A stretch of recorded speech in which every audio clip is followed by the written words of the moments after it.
अवधूत चिंतन श्री गुरुदेव दत्त. श्री स्वामी समर्थ. जय जय स्वामी समर्थ. सखी सोबती या माझ्या यूट्यूब चॅनलमध्ये तुमचं मनापासून स्वागत. या चॅनलवरती तुम्ही नवीन असाल तर चॅनलला सबस्क्राईब करा. धन्यवाद. भारतीय संस्कृतीमध्ये देवपूजेला खूप महत्त्वाचे स्थान आहे. देवपूजा करताना ही मनापासून आणि स्वच्छ मनाने करावी.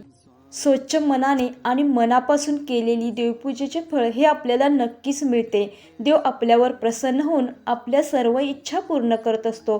परंतु देवपूजा करताना आपल्याला काही वेगवेगळे संकेत मिळत असतात, परंतु आपण त्याच्याकडे दुर्लक्ष करत असतो.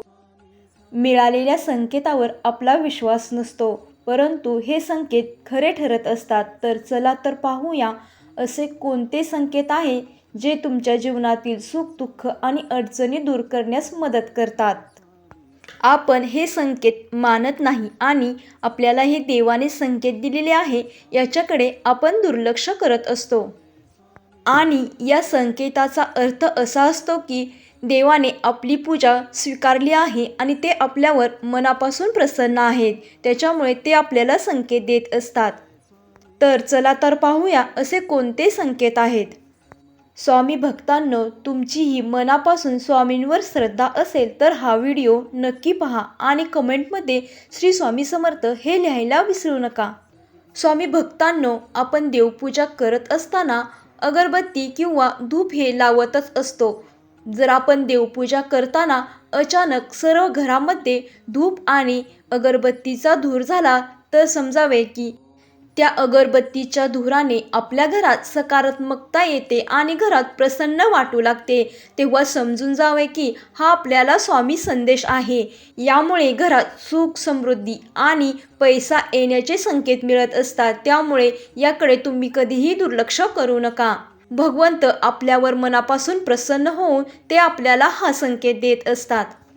त्यामुळे आपल्या घरातील वातावरण हे अचानक प्रसन्न आणि आनंदी वाटू लागते. हा एक खूप मोठा संकेत आहे.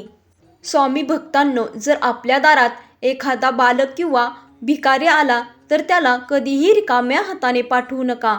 जर आपण पूजा केल्यानंतर दारात भिकारी किंवा बालक आला तर त्याला कधीही रिकाम्या हाताने पाठवू नका. कारण साक्षात परमेश्वर आपली परीक्षा घेण्यासाठी येत असतात. म्हणून त्या भिकाऱ्याला आपल्या घरातील काही वस्तू किंवा अन्नदान करावे.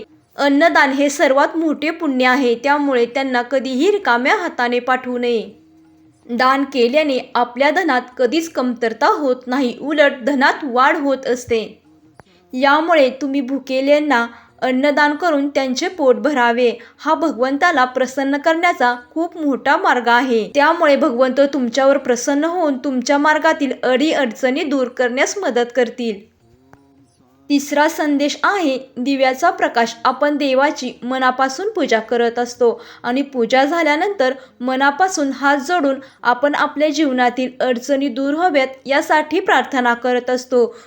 जर अचानक प्रार्थना करत असताना दिव्याची ज्योत मोठी झाली तर समजून घ्या की हा आपल्यासाठी खूप मोठा संकेत आहे.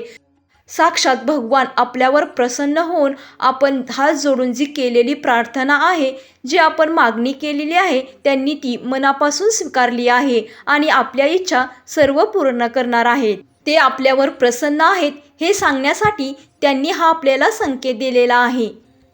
अशा वेळी भगवंत आपल्यासमोर असताना आपण आपल्या जीवनातील सर्व अडचणी दुःख भगवंताला सांगाव्यात. आपल्या जीवनातील सर्व दुःखे अडचणी दूर होऊन आपल्या सगळ्या इच्छा पूर्ण होतील. चौथा शुभ संकेत आहे शुभचिन्ह. आपण देवाची देवपूजा करत असताना धूप किंवा अगरबत्ती लावत असतो, परंतु या धूप किंवा अगरबत्तीच्या धुरामध्ये जर आपल्याला शुभ संकेत दिसले किंवा शुभ चिन्ह दिसले तर समजून घ्या की देव आपल्यावर खूपच प्रसन्न आहेत. या चिन्हांमध्ये आपल्याला ओम, स्वस्तिक अशा प्रकारचे शुभ संकेत दिसले तर देव आपल्यावर खूपच प्रसन्न आहेत आणि ते आपली सर्व इच्छा लवकरच पूर्ण करतील असा हा संकेत असतो. पाचवा संकेत आहे पाहुणे. आपल्या हिंदू धर्मात पाहुण्यांना म्हणजेच अतिथींना खूप महत्त्वाचे स्थान आहे. तुम्ही देवपूजा करत असताना जर अचानक तुमच्या घरी पाहुणे आले तर समजून घ्या की हा आपल्यासाठी खूप चांगला संकेत आहे. पाहुणे घरी येणे म्हणजे साक्षात परमेश्वराच्या आपल्या घरी येणे असे आहे. म्हणून पाहुण्यांचे आदरातिथ्य आणि मनापासून स्वागत करावे.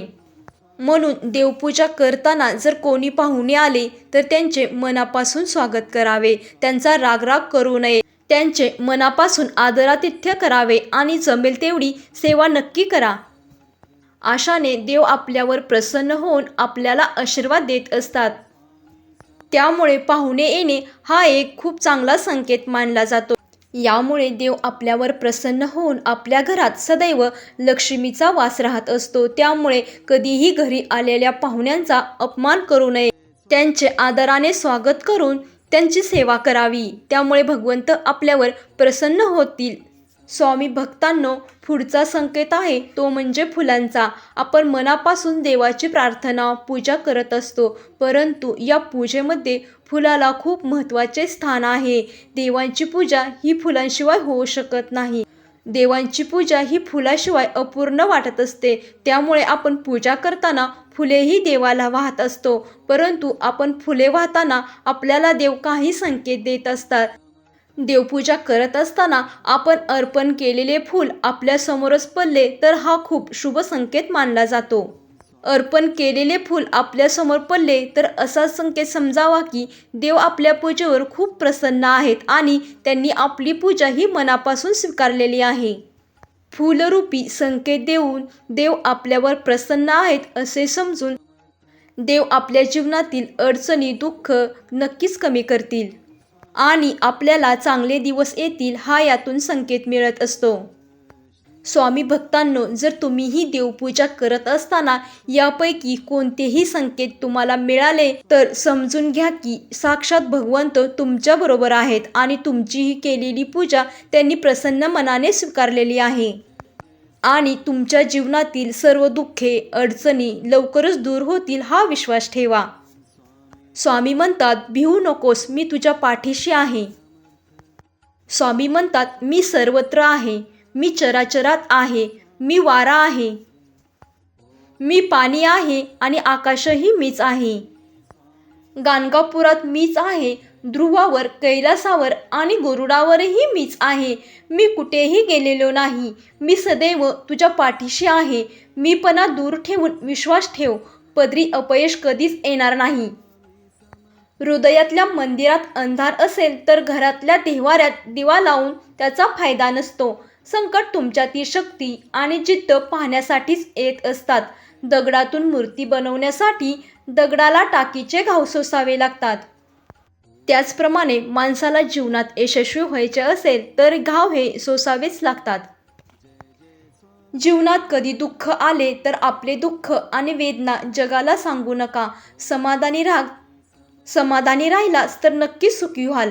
स्वामी भक्तांनो, आजचा हा स्वामी संदेश तुम्हाला आवडला असेल तर व्हिडिओला लाईक करा आणि चॅनलला सबस्क्राईब करा. धन्यवाद.